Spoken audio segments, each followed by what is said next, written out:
Adrian Grayson sat alone in his glass-walled office, staring at the skyline as if the city could answer his questions.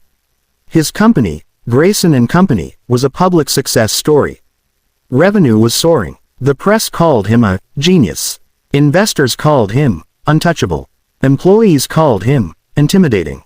But Adrian didn't feel untouchable. He felt uneasy. The anonymous complaints had started small. An email here, a whisper there.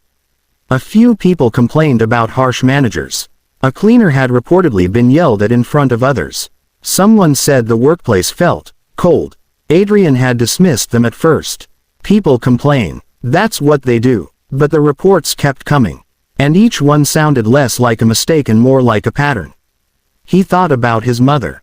Evelyn Grayson had raised him alone after his father died. She'd worked nights as a hospital cleaner. She never complained. She never asked for anything. She simply worked. Hard, quietly, with dignity.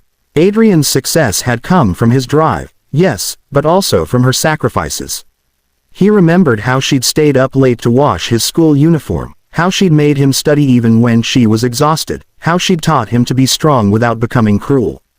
If anyone could tell him the truth about his company, it would be her. He picked up his phone and dialed her number. She answered on the first ring.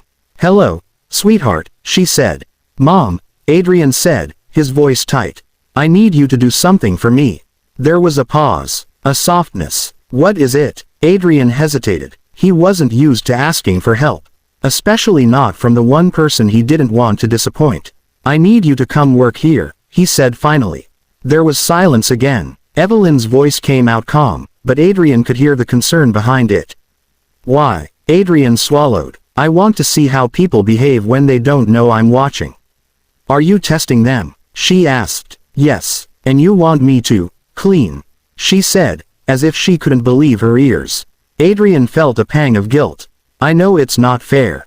But I need you to do this." Evelyn exhaled slowly. "You're asking me to go back to something I left behind years ago." Adrian's heart tightened. "I know. I'm sorry." Evelyn was quiet for a moment. Then she said, "All right. Mom," Adrian began, "I don't want you to be treated badly." "I know," she replied. "But you need to know the truth." That week, Evelyn arrived at Grayson and Company with a plain uniform, a mop, and a janitorial badge that simply read, "Evelyn, cleaning staff." She didn't tell anyone who she was. She didn't ask for special treatment. She only did her job. The building was spotless, the employees polished, and the atmosphere professional, at least on the surface. But underneath, the truth was waiting. On her first day, Evelyn cleaned the executive floor. She watched people move quickly, speaking sharply into their phones. No one offered a greeting. No one acknowledged her existence. When she entered a conference room to clean after a meeting, a senior manager barely glanced at her. "Can you hurry up?" he snapped, not even looking at her face. "We have a deadline." Evelyn paused, mop in hand. She looked at him calmly and replied, "Yes, sir." He didn't apologize. He didn't soften his tone. He didn't even thank her. Evelyn simply continued cleaning. As the day went on, she noticed something that made her chest tighten. Employees didn't just ignore her. They treated her as if she was invisible. They spoke loudly about their problems. They complained about the low-level staff who got in the way. They made jokes about cleaners being uneducated. And the worst part, no one stopped them. Evelyn finished her shift and walked out of the building, her heart heavy. When she got home, she didn't say much. She simply sat across from Adrian and told him the truth. "They don't see people," she said quietly. "They only see what those people can do for them." Adrian looked at her with a mix of shock and sadness. This was only the first day. He had no idea how much worse it would get. Evelyn's second week began with the same quiet routine. Keys jingling, mop bucket rolling, and the soft hum of fluorescent lights. But something had changed. The building no longer felt like a professional workplace. It felt like a stage where people performed confidence and dominance. The first incident happened in the hallway near the break room. Two senior managers stood talking, coffee in hand. Their laughter echoed through the corridor, loud and careless. "Honestly, if I ever had to clean floors, I'd rather die," one said, smiling. The other nodded. "Same. People like that don't have dreams." They just exist. Evelyn paused for a moment, her hand on the mop handle. She wanted to turn and leave. But she stayed. She watched them. They didn't even realize they were being overheard. They didn't even realize their words were poison. A junior cleaner passed by and heard the comment. His shoulders slumped, and he quickly looked away, ashamed. Evelyn continued her work, but her heart ached. She knew the pain of being treated as if you were nothing. That afternoon, the worst incident happened. It was the kind of moment that reveals who a person really is. Mr. Collins, a department head known for his discipline, was walking to his office when he saw Evelyn pushing her cleaning cart. The hallway was narrow, and she was moving slowly. He didn't slow down. He didn't say excuse me. He simply pushed past her, bumping her cart. The cart rolled slightly, and a trash bag fell out, spilling papers onto the floor. Evelyn stopped and bent down to pick them up. Mr. Collins stopped too. He stared at her with a look that wasn't anger. It was contempt. What are you doing? He snapped. Evelyn stood, holding the papers, and replied calmly, cleaning, sir. Mr. Collins sneered. Well, you should do it better. Evelyn swallowed her pride and continued picking up the papers. Mr. Collins laughed. This is why people like you should stay out of my way. Evelyn didn't answer, but she felt her hands tremble. Then Mr. Collins raised his voice so loud that everyone nearby could hear. You're wasting time. I have a meeting in 5 minutes, and I'm not waiting because of you. People stared at Evelyn. No one spoke. No one moved. Evelyn looked at Mr. Collins and said softly, I'm sorry, sir.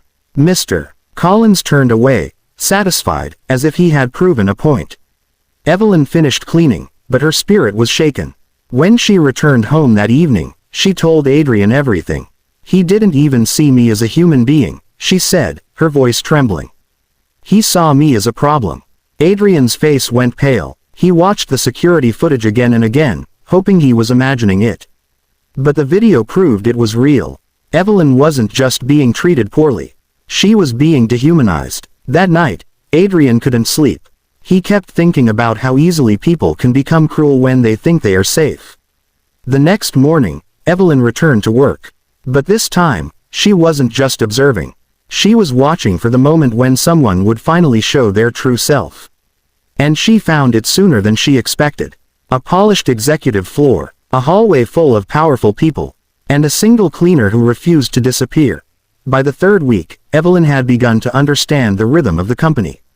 She knew who was cruel, who was kind, and who pretended to be kind only when it mattered. She had learned to stay invisible. But she also knew that invisibility wasn't the same as respect. And that's why she decided to speak. It happened one morning, just after the staff meeting. The conference room was filled with executives, managers, and the usual tense atmosphere. People sat in expensive chairs, holding expensive phones, looking powerful. Evelyn entered with her cart and began cleaning. She moved quietly, careful not to interrupt. She wiped tables, swept crumbs, and emptied trash cans. She was almost done when Mr. Collins walked in. He was angry, the kind of angry that wanted to punish someone. He was late for a meeting, and he didn't want to admit it. He saw the trash can and tossed his paper cup toward it. He missed. The cup rolled toward Evelyn's feet. Evelyn stopped and stared at the cup. She picked it up and walked toward the trash can. Mr. Collins leaned against the table and said, "Get it." Evelyn stopped, turned, and looked at him. "Sir," she said, voice steady. "You dropped it. I'm not your servant. I'm a human being." The room went silent. Mr. Collins's face turned red. "You think you can talk to me like that?" he snapped. Evelyn remained calm. "No, I think you can talk to me like that. But I don't have to accept it." Mr. Collins scoffed. "You're a cleaner. You have no right to speak." Evelyn replied, "I have every right to be treated with respect." The room's silence grew heavier. Some people stared at Evelyn with disgust. Others with admiration. A junior staff member whispered, "Did she just?" Mr. Collins stood up, towering over her. "HR," he shouted. "Get her out of here." Evelyn nodded. She walked out of the room. But she didn't go quietly. In the hallway, she saw a group of employees standing near the elevator. They were whispering and laughing. One of them said, "She's going to get fired." Evelyn stopped and turned. "If you think this is wrong," she said loudly, "then say something." No one did. Then she looked at them all, one by one. "You are all cowards," she said. A silence followed. The interns looked down. The managers avoided eye contact. The only person who spoke was the young intern who had helped her weeks before. He stepped forward. "She's right," he said. Everyone turned to look at him. "Mr. Collins sneered. "And who are you to speak?" The intern held his ground. "I'm someone who knows what respect means." Mr. Collins's face twisted with anger. "You're fired," he said. The intern didn't move. He looked at Evelyn, then back at Mr. Collins. "Go ahead," he said. Mr. Collins was stunned. He didn't know what to do. He turned and walked away. Evelyn watched him leave. Then she continued to the HR office. When she arrived, she was told to wait. HR asked her to explain what happened. Evelyn told the truth. She didn't justify herself. She didn't apologize. She simply spoke honestly. When she left the HR office, she felt something she hadn't felt in weeks. Relief. Not because she had won, but because she had finally been seen. That night, Adrian watched the footage again. He felt something in his chest break. He realized he had created a company that rewarded cruelty. And he realized that the test had become a punishment for him. The morning of the meeting, the building felt different. The air was heavier. People moved faster, but their faces were tense. Rumors had started to spread. Something big was happening, but no one knew what. Adrian had sent the email the night before. Mandatory all-staff meeting. Attendance is not optional. He had never called a meeting like this before. Employees were uneasy. Some thought it was a performance review. Others thought it was a surprise announcement. A few believed it was a new product launch. No one suspected the truth. As the employees gathered in the auditorium, the room buzzed with whispers. They sat in rows, their expressions a mix of curiosity and fear. Evelyn sat in the back, still in her cleaning uniform, still pushing her cart, still silent. Adrian stood backstage, watching through the glass window. He could see the crowd. He could see the fear in their eyes. He could see the guilt in others. He could feel his own heart beating fast. When the doors opened, the room fell silent. Adrian walked onto the stage. The lights shone on him. The silence grew heavier. He looked out at his employees, his company, and spoke. "Good morning," he began. His voice was steady, but his eyes were sharp. "Thank you for coming." He paused. "I called this meeting because I need to address something important." The crowd shifted in their seats, waiting for the announcement. Adrian continued. "We pride ourselves on being a company that values excellence, innovation, and professionalism." A few people nodded, proud of the image they had built. "But I have learned something about us," Adrian said, "that I did not want to believe." The room went quiet. Adrian's voice dropped. "For the past month, I have been running a test." He looked at the audience. "I asked someone to come into this building as a cleaner." He paused again. "And I watched what happened." A few people began whispering. Some looked confused. Others looked annoyed. Adrian walked to the edge of the stage. "I watched how we treat people who we believe are below us." The crowd shifted again, uncomfortable.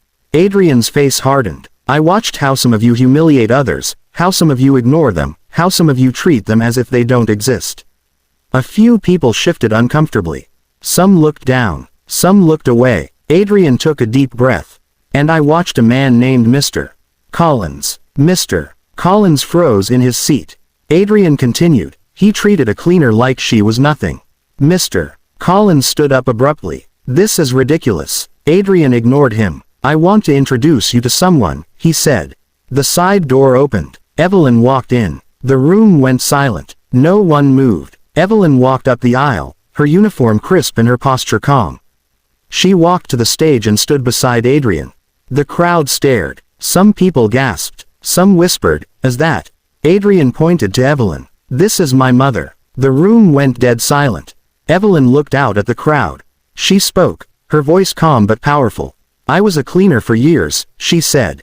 "I raised my son with dignity and hard work. I taught him to respect others." She looked at the audience. "And I spent the last month watching you." The room shifted again. Adrian stepped forward. "And now you know the truth." He turned to Mr. Collins. You will be terminated immediately. Mr. Collins stood frozen, his face pale. He tried to speak, but no words came out. Adrian continued, and HR leadership will be replaced. A murmur ran through the crowd.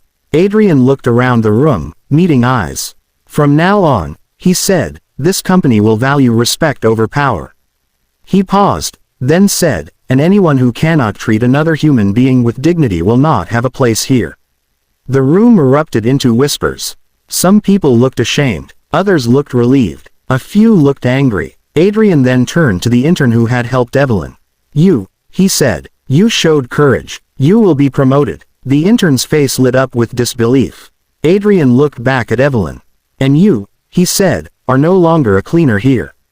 Evelyn smiled softly. I never wanted to be seen as a cleaner, she said. I wanted to be seen as a person. The room stayed quiet. Adrian closed the meeting with one final sentence. Remember this, he said. The way you treat someone when you think no one important is watching, is who you truly are. The meeting ended. As people walked out, the atmosphere had changed. The company had lost some people, but it had gained something far more valuable. A conscience. And for the first time in months, Adrian felt something he hadn't felt in a long time, pride.